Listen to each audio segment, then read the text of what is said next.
Hey guys, welcome back to the next part of the series. Today we're going to continue with the Volcanoe. Now, I've went ahead and decimated this to 20%. It was at 3.5 millions and I brought it all the way down to 600,000. And yeah, this is it. So we're going to be using a very similar technique to the smooth method, but I'm going to be a little bit more I'm gonna go a little bit more crazy with this, so let's get to it. Let's go Retopoflow and start at active so that we can start drawing the things. Now, the interesting thing about this element right here is that we care most about this centerpiece. We don't care too much about these elements because these elements are gonna be, they're not gonna be changing the silhouette too much, and therefore we don't need to worry too much about them.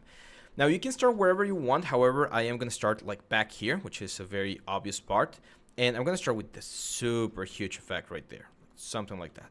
Then we're gonna do one right here, and this is mirrored, right? So I think we can turn on symmetry. Shouldn't really like destroy it too much. There we go.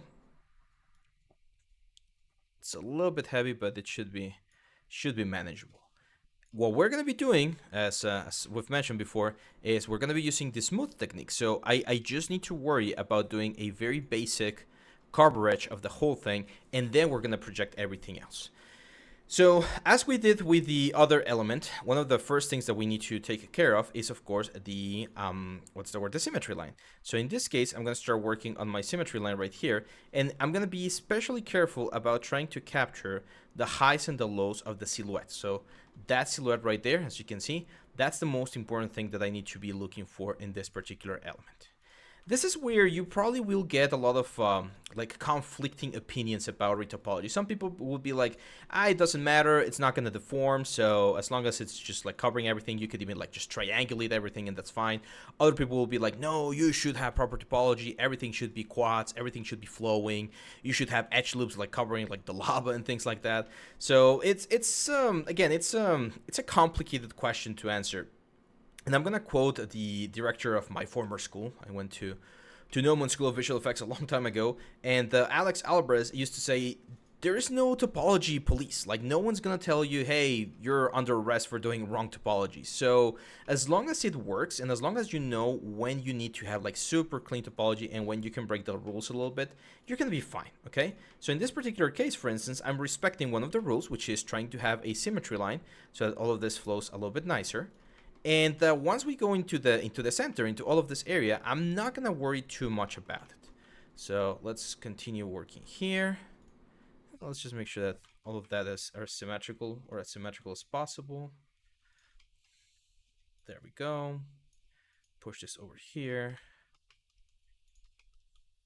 There we go, down, in, and there we go. So right around here, right? This is right around where we're not going to be, or we're going to be seeing the axe.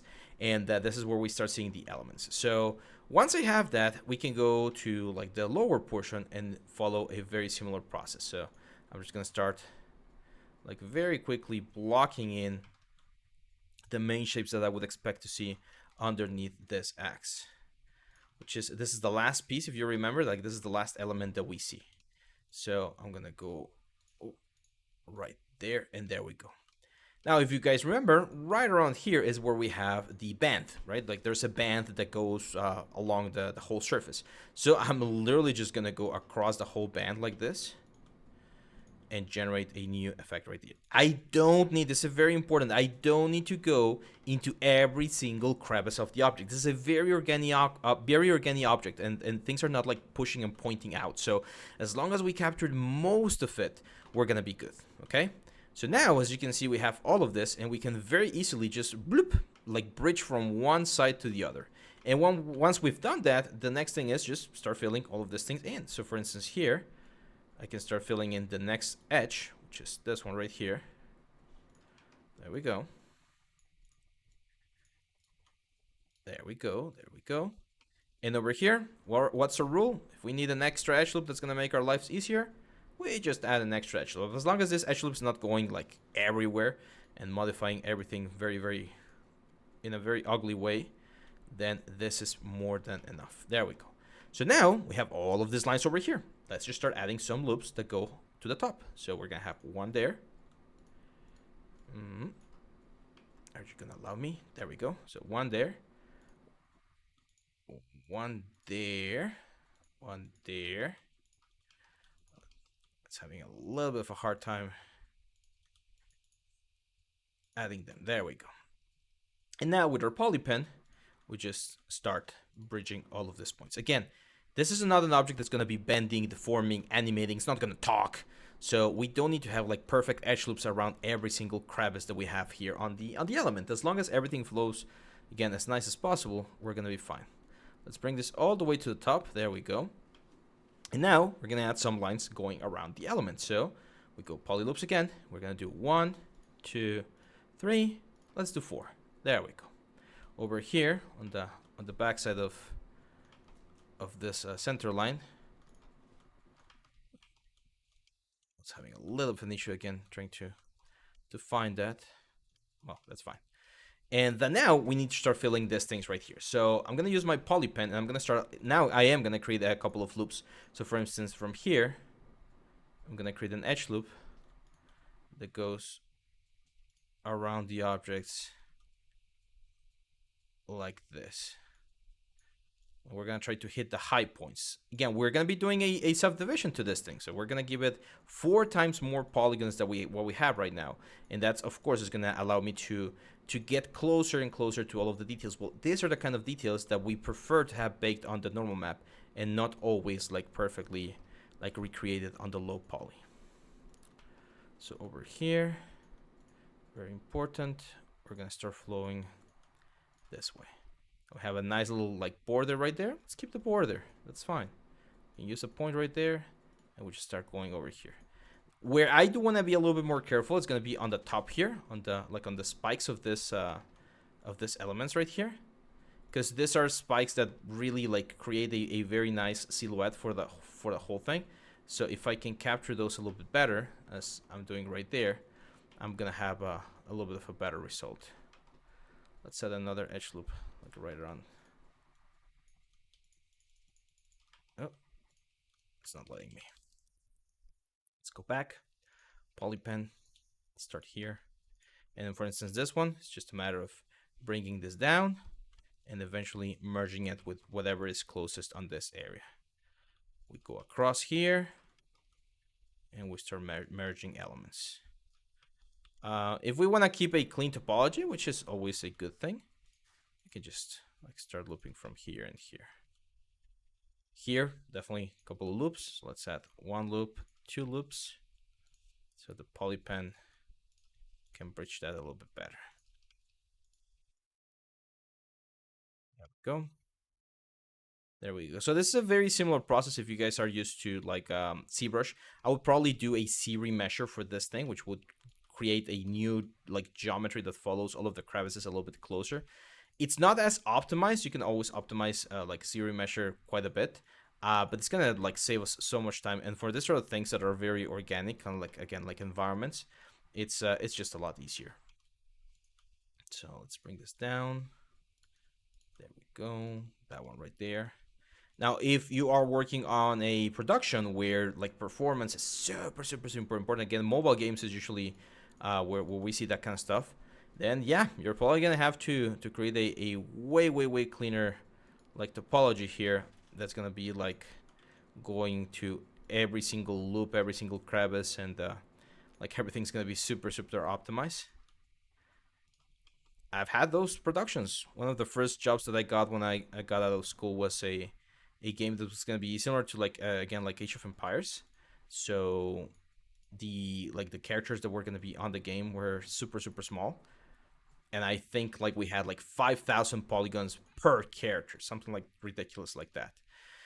And yeah, we made it work. So over here, let's extrude that one. There we go. Right there.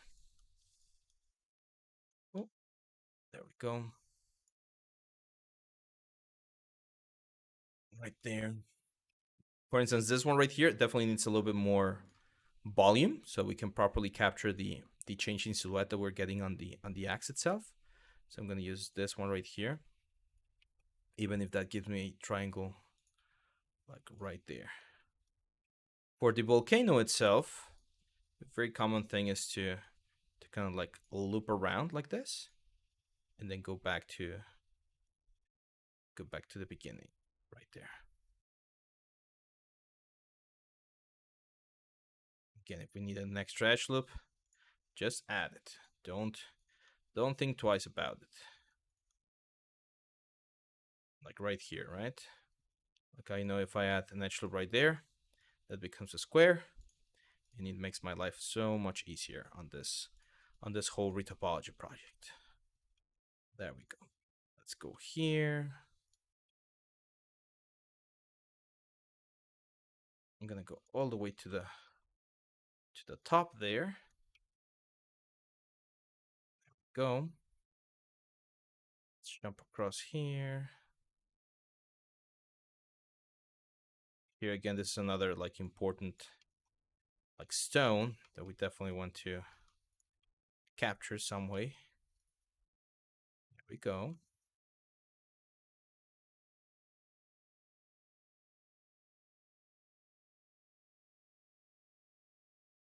Triangle. Again, triangles are not bad.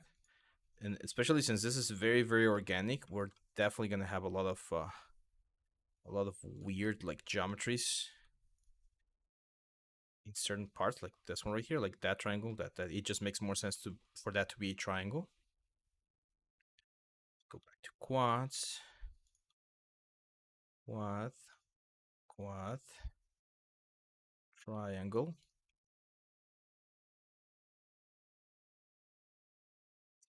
In. It's gonna give me a quad right there. Oh, quad. That's more like a triangle right there. Triangle. Okay. Yeah. Kind of looks like a triangle. And there we go. And that's it. As you can see, we've successfully like created the whole thing for the element right here. So let's get out. I know you guys are wondering, well, what the hell happened here on the front? Well, what are we gonna do there? We need to combine the hammer with the volcano in order to know how we're gonna solve those particular issues. But for this one's looking quite nice. Let's isolate real quick and see how this is looking. Let's apply the mirror. Let's get rid of this thing right here. And yeah, this is looking good. Let's of course go in and figure out some things here. So for instance, I'm gonna add one division right there, one right there, one right there. So it's 1, 2, 3, 4, 5, 6. I think so. Let's go to W and just start filling these elements. I know these elements are actually not going to be seen because they're going to be hidden by the hammer, but still a good idea or a good rule of thumb to make sure that everything is as clean as possible. This is also a symmetrical object, so I know that I'm going to be deleting half of it.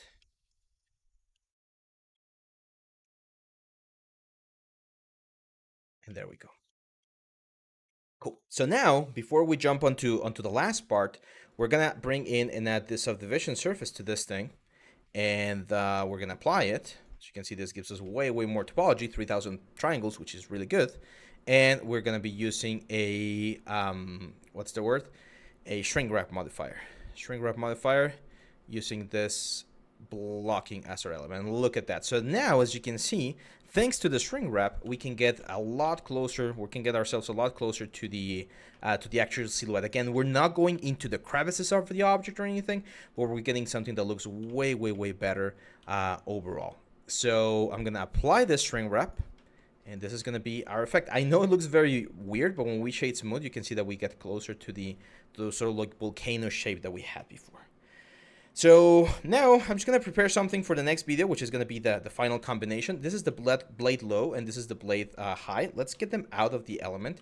And what we're going to have to do here is we're going to have to combine both elements, which means that from this particular one, especially from the axe, let's go to the view mode, wireframe, we actually need to delete a lot of these things. So I'm going to go into wireframe, let's go face mode, and we're going to delete all of these faces right here, because we're going to have to somehow connect them to the actual like volcano. So all of these things that are kind of like touching it, I'm going to delete. Not all of them, because I know not all of them are going to go into the element, but something like this. Now I'm gonna grab these two guys, Control J, to combine them together. And we're also gonna have to combine the hammer and the other element together. So I'm gonna bring the hammer out back into the handheld. Sorry, not the hammer. The hammer was already done. The axe or the blade. The blade. So the blade goes back over here. Blade. There we go. Let's bring it up. There we go. So the blade and the volcano itself, they're now going to be sort of like combined, or we need to kind of like combine them to see how we're going to be doing the final like section of this elements right here, like how we're going to be merging this so that we can capture all of that silhouette as nice as possible. So yeah, that's it for this one, guys. I'm going to save real quick, and in the next one we're going to be going over how to combine these two elements into a single low poly mesh. So hang on tight, and I'll see you back on the next one.